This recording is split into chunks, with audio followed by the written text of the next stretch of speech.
मेरे शौहर ने एक रात 4 अनजान आदमियों को हमारे घर में रात गुजारने की इजाज़त दे दी। बाहर जोरों से बारिश हो रही थी। अचानक इनके कमरे से जोर जोर वुकरम के साथ सो रही थी। अचानक कि कहीं ये लोग चोर तो नहीं जो हमारे घर से चोरी कर रहे हों। मैं डर गई कि कहीं ये लोग चोर तो नहीं जो हमारे घर से चोरी कर रहे हों। जब मैं उठकर दूसरे कमरे में गई तो वहां का मंजर देखकर मेरे रोंगटे खड़े हो गए। मगर वो मंजर डर का नहीं बल्कि मेरी जिंदगी बदल देने वाला प्यार का था। इन लोगों ने पूरी रात मेरे साथ कुछ ऐसा किया कि कमरे में मेरी सिसकियां गूंजने लगें और मेरा दिल किसी और के नाम हो गया। मेरा नाम रेना है। मेरी शादी कुछ साल पहले वक्रम से हुई थी। ये वक्रम की दूसरी शादी थी। वक्रम की दूसरी शादी थी। इनकी पहली बेबी प्लग का इंतकाल किसी बीमारी से हो गया था। जब मैं उस घर में आई तो प्रिया 15 साल की थी। अब हमारी शादी को 7 साल हो चुके हैं और प्रिया 22 साल की हो गई है। कुछ दिन पहले ही इस साल की हो गई है। कुछ दिन पहले ही उसकी शादी हो गई थी। प्रिया की शादी के बाद वक्रम मुझे गांव में छोड़कर शहर चले गए। मैं तन्हा रह गई। प्रिया की शादी के लिए हमने अपने खेत भी गिरवी रख दिए थे। अब हमारे सर पर बहुत कर्जा था। वक्रम कहते थे कि शहर में काम करके कर्जा उतार देंगे। वक्रम में शादी करके इस घर में आई थी तो परिया बहुत छोटी थी। वक्रम ने दूसरी शादी उस लिए की थी ताकि परिया को माँ का प्यार मिले। मैंने पलक की बेटी को अपनी बेटी की तरह पाला और उसे बहुत प्यार दिया। कभी उसे ये एहसास नहीं होने दिया कि मैं उसकी सौतली माँ हूँ। परिया की तरफ से भी मुझे बहुत प्यार मिला। लेकिन शादी की पहली रात वक्रम ने मुझसे जो सहा वो सुनकर मेरी आंखों में आंसू आ गए। उन्होंने कहा कि वो पलक से बहुत प्यार करते थे और ये दूसरी शादी करना नहीं चाहते थे। मगर उनकी माँ ने बहुत दबाव डाला था, इसलिए उन्हें ये शादी करनी पड़ी। वो मुझे बेवी का हक तो देंगे लेकिन कभी प्यार नहीं कर पाएंगे। पलक वक्रम के बचपन की बारे में जानते थे। गांव वाले उनके प्यार की मोहब्बत थी। दोनों साथ बड़े हुए। पलक के वालिद ने मुखालिफत की मगर बाद में रिश्ता मान लिया और शादी हो गई। 1 साल बाद परिया पैदा हुई। कुछ महीनों बाद पलक बीमार पड़े और चल बसे। वक्रम उनकी मौत से अभी तक नहीं निकल पाए थे। शादी के 1 साल बाद मुझे बेटा हुआ। मैं वक्रम से कहती कि मुझे भी शहर ले चलें, मगर वो कहते कि शहर में सबका खर्चा नहीं चल पाएगा, इसलिए मैं बच्चों के साथ गांव में रहूं, पढ़ाई गांव में हो सके। वक्रम महीने में आते मगर कुछ दिन रहकर चले जाते। मेरी जवानी तन्हाई में गुजर गई। अब मैं 35 साल की हो गई हूं। परिया की शादी के कुछ दिन बाद वक्रम ने फोन करके बताया कि काम चला गया है, कोई काम नहीं मिल रहा। मैंने कहा गांव आ जाएं और खेती संभालें, मगर उन्होंने कहा कर्जा है, शहर में काम करना होगा वरना खेत हाथ से निकल जाएगा। मैंने कहा अब परिया की शादी हो गई है तो मैं भी शहर आ जाती हूँ और काम में मदद करती हूँ। खाना बनाना और बर्तन धोना आता है। वक्रम ने सोचने के बाद कहा ठीक है आ जाओ। अपने बेटे को सास सिस्सर के पास छोड़कर मैं शहर रवाना हो गई। सास सिस्सर ने भी इजाजत दे दी। मुझे लगा कि अब मेरे दिल की मुराद पूरी होगी। कई सालों से वक्रम प्यार के लिए तरस रही थी। शहर पहुंचकर कुछ दिन बाद मुझे प्यार के साथ सैहल हज चिक्सिस के हज आज बाद मुझे 2 घरों में काम मिल गया। एक रात काम खत्म करके मैं वक्रम के साथ बातें कर रही थी कि बारिश शुरू हो गई। बहुत तेज बारिश थी। रात के 12 बजे के करीब किसी ने दरवाजा खटखटाया। वक्रम ने दरवाजा खोला तो बाहर 4 हटे कटे नौजवान खड़े थे। उनकी उम्र 35 से 40 के दरमियान थी। वो बारिश में फंस गए थे और एक रात के लिए पनाह मांग रहे थे। वकरम ने मुझसे कहा कि 4 यात्री हैं, बारिश की वजह से फंस गए हैं। हमारे घर में एक ही गेस्ट रूम है, तो वहां रहेंगे। मुझे यकीन नहीं आ रहा था कि वकरम अनजान लोगों को घर में रहने दे रहे हैं। वो बहुत सीधे साधे हैं, घरी, मगर शायद वाकई मजबूर हैं। हमारे घर में कोई कीमती सामान भी नहीं। वकरम ने कहा, ये बहुत भूखे हैं। उनके लिए खाना बना दो। मैं थकी हुई थी, मगर फिर भी रसी खाने में गई। जब मैं चारों मुझे अजीब निगाहों से देख रहे थे। मैंने सर्ख मैक्सी पहनी हुई थी जिसमें मेरा जिस्म वाज़ेह दिख रहा था। उनकी निगाहों में ख्वाहिश थी, मगर एहतराम भी। उन हैं वकरम मुझे बेवी मानते हैं, मगर प्लक से बेइंतहा मोहब्बत करते थे। मैंने कभी सोचा भी नहीं था कि शादी की पहली रात ही वो मुझसे ऐसा कहेंगे। जब मैं खाना देकर अपने कमरे में आ गई तो बाहर झांका तो देखी कि उन्होंने शराब की बोतल निकाल ली है। वकरम भी खुशी से पी रहे थे। जब वकरम कमरे में आए तो नशे में होश खो बैठे थे। मैंने उन्हें लटा दिया। फिर मैं डरती हुई बाहर आई और उन लोगों से कहा कि मैंने अंदर वाले कमरे में बंदोबस्त कर दिया है। वो भी नशे में थे और मुझे घोर रहे थे। मैं जल्दी से कमरे में आ गई और दरवाज़ा बंद कर लिया। सो गई। आधी रात को बगल वाले कमरे से जोर जोर की आवाज़ें आने लगें। मेरी नींद खुल गई। वकरम गहरी नींद में थे। आवाज़ें बढ़ती गईं तो मैंने सोचा उठकर देखूं, कहीं चोर तो नहीं। वकरम किसी पर भी भरोसा कर लेते हैं। मैंने हिम्मत करके कमरे का दरवाज़ा खोला और दूसरे कमरे की तरफ गई। जब मैंने कमरे का दरवाजा खोला तो 3 आदमियों की तरफ गई। जब 3 आदमियों की निगाहें मुझ पर पड़ी। एक आदमी फौरन मेरे पास आया और मुझे अंदर खींचकर दरवाज़ा बंद कर लिया। मैं बहुत घबरा गई। वो करीब आने लगे, मेरा गला सूखने लगा। लेकिन उनमें से एक नौजवान जो सबसे परसकून लग रहा था, उसका नाम आरो था। वो आगे बढ़ा और बोला, रेना जी डरे नहीं, हम चोर नहीं हैं, हम यात्री हैं, बारिश में फंस गए हैं, हमारी बातें सुने। आरो की आवाज में नरमी थी। मेरा डर कम हुआ। उन्होंने बताया कि वो 4 पुराने दोस्त हैं जो लंबे वक्त बाद मिले और यादों को ताज़ा करने निकले हैं, और यादों को ताज़ा आकनिया लिखता है। आरो खुद एक मुसन्निफ है जो गांव की सच्ची कहानियां लिखता है। बाकी 3 उसके साथी हैं। उन्होंने मुझे चाय बनाई और बातें शुरू की। वकरम नशे में सो रहे थे। आरो ने मेरी आंखों में देखा और कहा, आपकी आंखों में जो दर्द है वो मैं पढ़ सकता हूँ। आप अकेली हैं। मैंने उन्हें अपनी पूरी कहानी सुनाई। आरो ने समझाया कि जिंदगी में प्यार कभी देर से आता है, मगर जब आता है तो सब बदल देता है।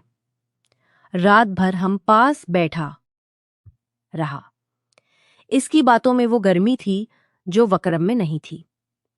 इसने मेरा हाथ छोकर कहा कि आप जैसी औरत को इतनी तन्हाई नहीं मिलनी चाहिए। मैं शर्म से लाल हो गई, मगर दिल में नई उम्मीद जागी। आरो ने मुझे अपनी डायरी दिखाई जिसमें इसने सफ़र की कहानियां लिखी थीं। एक कहानी मेरी तरह एक अकेली औरत की थी जो प्यार की तलाश में थी। संते संते मेरी आंखें नम हो गईं। आरो ने मेरे आंसू पूंछे और कहा, रेना अब आप अकेली नहीं हैं, मैं हूं ना। इस लम्हे मैंने महसूस किया कि ये अनजान आदमी मेरा सच्चा साथी बन सकता है। बारिश रुक नहीं रही थी। हम दोनों बिल्कोनी में चले गए। आरो ने मुझे अपनी जैकेट ओढ़ाई। इसकी आंखों में प्यार था। इसने कहा, मैं कल जाना चाहता था मगर अब नहीं जा सकता। मेरा दिल यहाँ अटक गया है। मैंने कहा, यह गलत है आरो, मगर मेरे अंदर कई सालों का जमा प्यार बाहर आने को बेकरार था। हमने एक दूसरे को बेकरार था। हमने एक दूसरे को गले लगाया। इसकी छाती पर सर रखकर मैंने सुकून की सांस ली। पूरी रात हम प्यार की बातें करते रहे। आरो ने मुझे बोसा दिया और कहा कि वो मुझे वो प्यार देगा जिसकी मैं मुस्तहक हूं। सुबह होने वाली थी। वकरम अभी सो रहे थे। आरो ने वादा किया कि वो इस रिश्ते को सही रास्ता देगा। आरो ने इसकी बातें सुनकर मेरा दिल प्यार से भर गया। ये थी इस बारिश वाली रात की शुरुआत जहां मेरा प्यार आरो से शुरू हुआ। वकरम को कुछ पता नहीं चला। आरो ने कहा कि वो कुछ दिन और रखेगा। बाकी 3 दोस्त चले गए मगर आरो हमारे पास रहा। दिन में मैं काम करती और शाम को आरो से मिलती। हम छप कर घूमने जाते। आरो मुझे लिखना सिखाता। वो कहता कि तुम्हारी कहानी बहुत खूबसूरत है। हम साथ में बारिश में भगते और प्यार करते। वकरम मसरूफ रहते। आरो मेरा सहारा बन गया। वो मेरी हर मुश्किल सुनता और हल करता। आहिस्ता आहिस्ता हमारा प्यार गहरा होता गया। आरो के आने के बाद मेरी जिंदगी में रंग भर गए थे। आरो के आने के बाद मेरी जिंदगी में रंग भर गए थे। अगले दिन सुबह जब वकरम उठे तो आरो ने उन्हें बताया कि इसके दोस्त चले गए हैं मगर वो कुछ दिन और रखना चाहता है क्योंकि इसे गांव की कहानियां लिखनी हैं और यहाँ का माहौल इसे बहुत पसंद आया है। वकरम ने बगैर ज्यादा सोचे हाँ कर दी। वो खुद काम की कहानी हाँ कर दी। वो खुद काम की तलाश में मसरूफ थे। आरो दिन भर घर पर रहता और शाम को जब मैं काम से लौटती तो हम दोनों छप कर मिलते। आरो मुझे अपनी डायरी पढ़कर सुनाता। इसकी लिखी कहानियां इतनी खूबसूरत थीं कि मैं घंटों सुनती रहती। इसने मुझे भी लिखना सिखाया। हम दोनों बिल्कोनी में बैठकर अपनी जिंदगी की बातें शेयर करते। आरो कहता, रेना तुम्हारे अंदर इतना प्यार है जो किसी को भी जीत सकता है। मैं शर्माना तुम्हारे अंदर इतना प्यार है जो भी और सो जाते। उन्हें कुछ पता नहीं चलता था। आहिस्ता आहिस्ता आरो और मेरा रिश्ता और गहरा होता गया। एक शाम काम से लौटकर मैं थकी हुई थी। आरो ने मेरे लिए चाय बनाई और मेरे पांव दबाए। इसकी इंगलियों का स्पर्श मेरे जिस्म में बिजली दौड़ा देता। मैंने कहा, आरो ये गलत है। मैं शादीशुदा हूं। मगर आरो ने मेरी आंखों में देखा और बोला, प्यार गलत नहीं होता रेना। तुमने इतने साल तन्हाई बर्दाश्त की है, अब वक्त आ गया है कि तुम खुश रहो। उसने मुझे अपने सीने से लगाया। है कि तुम खुश रहो। उसकी बाहों में मुझे अपने सीने से लगाया। मैं मुखालिफत नहीं कर पाई। इसकी बाहों में मुझे वो सुकून मिला जो वकरम कभी नहीं दे पाए। हमने पहली बार गहरी बोसा लिया। कमरे में सिर्फ हमारी सांसों और बारिश की आवाजें थीं। आरो ने मेरे कपड़े आहिस्ता आहिस्ता आहिस्ता उतारे और मेरे बदन को चूम लिया। मैं सहम उठी। इस रात हमने प्यार किया। वो प्यार इतना नरम और जज्बाती था कि मैं बार बार उसका नाम लेती रही। आरो मुझे बार बार कहता रहा कि वो मुझे कभी नहीं छोड़ेगा। इसके बाद हर दिन नया प्यार लाता। मैं काम पर जाती। शाम को लौट के तो मैं मन में बस आरो होता। आरो मुझे नई नई जल्दी से तैयार होती। आरो नई नई जगहों पर ले जाता। कभी पार्क में हाथ पकड़कर घूमते, कभी पुरानी किताबों की दुकान पर घंटों बैठकर पढ़ते। वो मुझे फूल देता। छोटी छोटी चीजें जो वकरम कभी नहीं कर पाते। आरो ने मुझे शहर की खूबसूरत जगहें दिखाएं। हम दरिया किनारे बैठकर घंटों बातें करते। आरो अपनी जिंदगी की कहानी सुनाता। वो भी अकेला रहा। कई रिश्ते आए मगर कोई टिक नहीं पाया। जब उसने मुझे देखा तो उसे लगा कि उसकी तलाश खत्म हो गई। मैं रो पड़ी और बोली, आरो तुम मुझे वो प्यार दे रहे हो जो मैंने ख्वाब में भी नहीं सोचा था। हमारा प्यार जिस्मानी तौर पर नहीं सोचा था। आहिस्ता आहिस्ता हमारा प्यार जिस्मानी तौर पर भी गहरा होता गया। आरो बहुत रोमानवी था। वो मेरे जिस्म को हर बार नए तरीके से छूता। कभी हल्के बोसे शुरू करता तो कभी जज्बे से भर जाता। मैं उसकी बाहों में खो जाती। एक बार जब वक्रम बाहर गए हुए थे तो आरो ने पूरे घर में मोमबत्तियां जला दें। उसने मेरे लिए खाना बनाया। आहिस्ता आहिस्ता खाने के बाद हमने डांस किया। आहिस्ता इसका हाथ मेरी कमर पर फंसला। हम बीड रूम पहुंचे। आरो ने मुझे बिस्तर लटाया और पूरे बदन पर प्यार बरसाया। मैं चीख पड़ी, मगर वो खुशी की चीख थी। इस रात हम कई बार प्यार करते रहे, सुबह तक थके हुए मगर खुश थे। आरो ने मुझे किस्म दी कि वो मेरे लिए कुछ भी कर सकता है, लेकिन प्यार के साथ खतरात भी थे। पड़ोसियों में लोग शक करने लगे थे। एक दिन वक्रम ने पूछा कि आरो इतने दिन क्यों रुका है। मैंने बहाना बनाया कि वो अपने दिन किताब लिख रहा है। वक्रम मसरूफ थे इसलिए ज्यादा नहीं पूछा, मगर मेरा दिल डरता था। आरो ने मुझे हिम्मत दी। इसने कहा, "अग- अगर जरूरत पड़ी तो हम दोनों भाग जाएंगे।" मैं तैयार थी। आरो मेरे बेटे की भी फोटो देखता और कहता कि वो इसे अपना बेटा मानता है। इसका प्यार इतना सच्चा था कि मैं पिघल जाती। हम छप कर घूमने लगे। कभी सुनीम्स हाल में अंधेरे में हाथ पकड़कर बैठते, कभी रेस्तोरां में कोने वाली टेबल पर प्यार भरी निगाहें मिलाते। आरो मुझे तहफा देता, एक छोटी सी हार जो इसने खास मेरे लिए बनवाई थी। इसमें हम दोनों के नाम के इब्तदाई हरूफ थे। मैं इसे छपा कर पहनती। रात को वक्रम सो जाते तो मैं आरो के कमरे में चली जाती। हम घंटों प्यार करते, कभी आहिस्ता तो कभी जज्बे से। आरो मेरे हर इस्ता तो कभी जज्बे से। आरो मेरे हर इसे पूरा जवाब देती। मेरा जिस्म अब आरो के सपरश के लिए तरसता था। मेरा जिस्म अब आरो के सिपश के लिए तरसता था। एक दिन हम दोनों पार्क गए। वहां बैठकर आरो ने मुझे प्रपोज किया। इसने कहा, "रेना, मैं तुमसे शादी करना चाहता हूं।" मैं चूक गई मगर दिल खुश था। मैंने कहा, "वक्रम किया कहेंगे?" आरो बोला, "हम सच्चे प्यार के लिए लड़ सकते हैं।" मैं सोच में पड़ गई, मगर आरो की आंखों में जो प्यार था उसने मुझे हाँ कहने पर मजबूर कर दिया। इसने झे मजबूर कर दिया। हमने प्लान बनाया, मगर कभी वक्रम को बताने का वक्त नहीं मिला। आरो ने मुझे नई जगह घुमाया।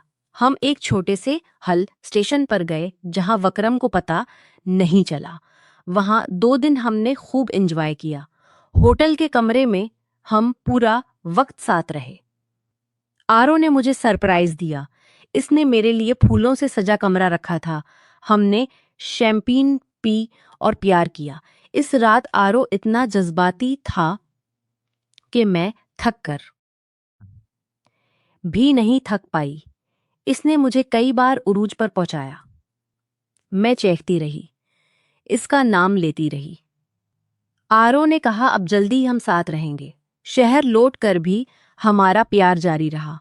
मैं काम करती मगर मन आरो में रहता। आरो मेरे जिस्म को खींचता और अपनी डायरी में लिखता।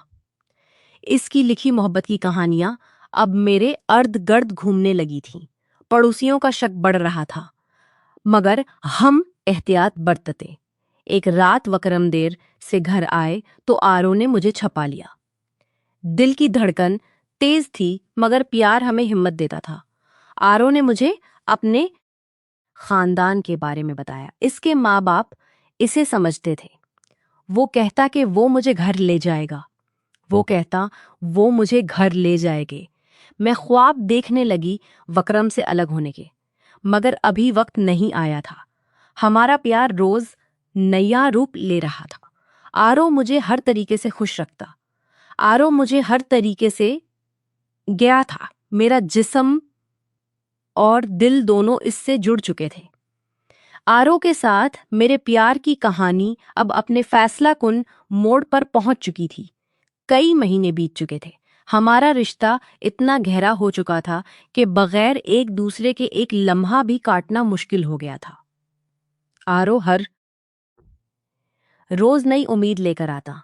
वो कहता, "रेना, अब वक्त आ गया है कि हम सच्चाई का सामना करें।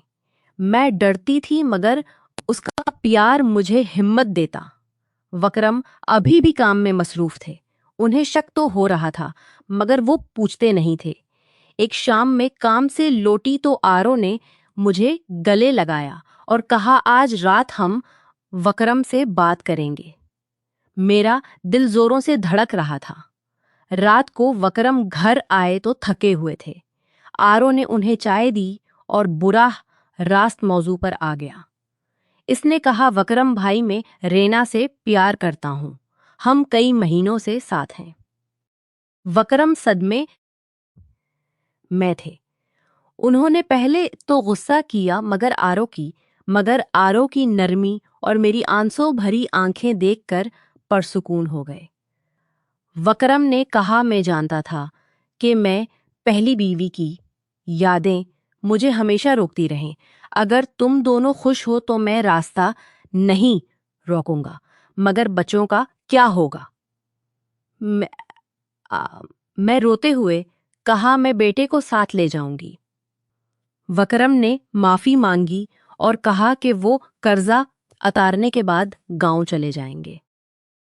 इस रात हम तीनों बैठकर बातें करते रहे। आरो ने वकरम को वादा किया कि वो मेरी और बच्चों की पूरी जिम्मेदारी लेगा। वकरम ने हमें आशीर्वाद दिया।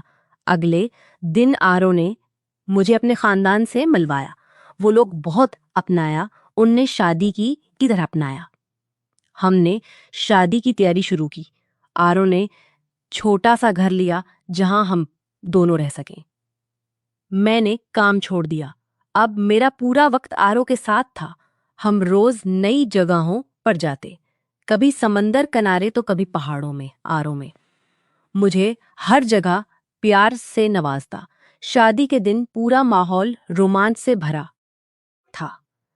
परिया आई और मुझे गले लगा कर रो पड़ी और शेयर करें। उसने कहा, माँ आप खुश रहो। मैंने नई जिंदगी शुरू की।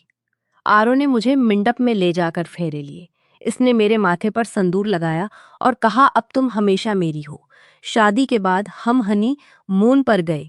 वहां हादी के प्यार में गुजारे। वहां हमने कई रातें प्यार में गुजारे। आरो बहुत रोमानवी था। वो मुझे सरप्राइज देता रहता। कभी फूलों से सजा बीड रूम तो कभी कैंडल लाइट डिनर। हमने कई बार प्यार किया। हर बार नया जज्बा था। आरो मेरे जिस्म को पोंछता जैसे कोई देवी हो। मैं भी उसे पूरा प्यार लौटाती। वक्त बीतता गया।